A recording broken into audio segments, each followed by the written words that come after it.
Kudremukh around 7:15ಗೆ reach ಆಗ್ಬೋದು. ನೋಡೋಣ ಅಲ್ಲಿ ಆ ವೆದರ್ ಯಾವ ಥರ ಇದೆ.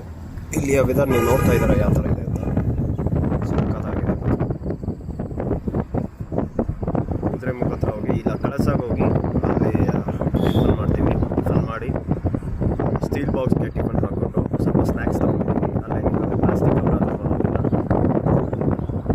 ಸೊ ಬಿಸ್ಕೆಟ್ಸ್ ಚಿಪ್ಸ್ ಎಲ್ಲ ತಗೊಂಡಿದ್ದೀವಿ.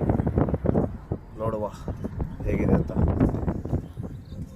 ಇವತ್ತಂತ ಹೆವಿ ಕ್ರೌಡ್ ಇರುತ್ತೆ. ಸ್ಯಾಟರ್ಡೇ ನಾಳೆನೂ ಕ್ರೌಡ್ ಇರುತ್ತೆ. ಸೊ ಅಲ್ಲಿ ನೋಡೋಣ ಹೇಗೆ ಕ್ರೌಡ್ ಇದೆ. ಅಲ್ಲಿ ಹೋಗಿ ಬ್ಲಾಗ್ ಸ್ಟಾರ್ಟ್ ಮಾಡ್ತೀವಿ. Just enjoy the ride.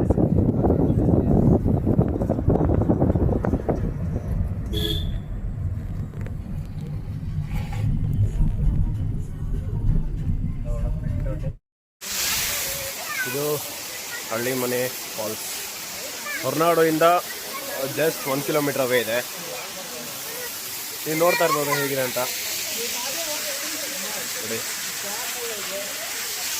Just water falls ಅಷ್ಟೇ. 10 ರೂಪಾಯಿ ಒಬ್ರಿಗೆ ಟಿಕೆಟ್ ಇರುತ್ತೆ. ಜಸ್ಟ್ ವಿಸಿಟ್ ಮಾಡ್ಕೊಂಡು ಹೋಗಿ.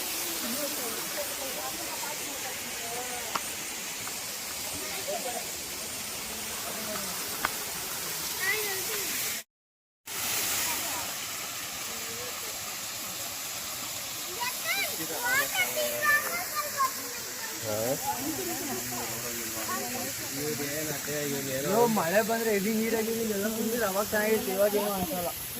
ಇನ್ನೊಂದು ಸೋಮನೆ ಫಾಲ್ಸ್ ಅಂತ ಇದೆ, ಯಾವುದೋ ಐತೆ. ಅದು ನೀರು ಪ್ಲಾಸ್ಟಿಕ್ ಆತ ನೋಡೋಣ. ಎಲ್ಲಿ ಇಲ್ಲೇ ಕಳಿಸ್ಮೇಲೆ ಅಲ್ಲ, ಕಳಿಸ್ಮೇಲೆ ಸ್ವಲ್ಪ ಗಾಯ್ಸ್ ನೋಡ್ತಾ ಇರ್ಬೋದು. ನಾವೀಗ ಹಳ್ಳಿಮನೆ ಫಾಲ್ಸಲ್ಲಿ ಇದ್ದೀವಿ. ಏನಿಲ್ಲ, ಜಸ್ಟ್ ಹೊರನಾಡಿಂದ 3 to 4 ಕಿಲೋಮೀಟರ್ಸ್ ಅಷ್ಟೇ. ನೋಡ್ಬೋದು, ಏನು ಜಾಸ್ತಿ ನೀರಿಲ್ಲ. ಮಳೆ ಟೈಮಲ್ಲಿ ಬನ್ನಿ, ನೋಡಲಿಕ್ಕೆ ಸಖತ್ತಾಗಿರುತ್ತೆ. ಈ ಟೈಮಲ್ಲಿ ಬಂದರೆ ಫುಲ್ ವೇಸ್ಟ್ ಏನಿಲ್ಲ. ನೋಡ್ಬೋದು ನೀವು ಇಲ್ಲಿ ನೀರಿಲ್ಲ, ಏನಿಲ್ಲ. ನೀವು ಮಳೆ ಟೈಮಲ್ಲಿ ಬಂದರೆ ಫುಲ್ ಹೆವಿಯಾಗಿ ನೀರಿರುತ್ತೆ, ನೋಡೋಕ್ಕೂ ಚೆನ್ನಾಗಿರುತ್ತೆ. ನಾವು ಬಂದಿದ್ದೀವಿ ಮಳೆ ಸೀಸನಲ್ಲ, ಬಟ್ ಏನು ಜಾಸ್ತಿ ಮಳೆ ಇಲ್ಲ, ಅದಕ್ಕೆ ನಿಮ್ಗೇನು ಅನ್ನಿಸ್ತಾ ಇಲ್ಲ. ಮಳೆ ಟೈಮಲ್ಲಿ ಬನ್ನಿ, ಸಖತ್ತಾಗಿರುತ್ತೆ. ನೋಡೋಕ್ಕೆ ತುಂಬ ಸುಂದರವಾಗಿರುತ್ತೆ. ನೀರು ತುಂಬಿದಾಗ, ನೀರು ಜಾಸ್ತಿ ನೀರಿದ್ದಾಗ ಚೆನ್ನಾಗಿರುತ್ತೆ.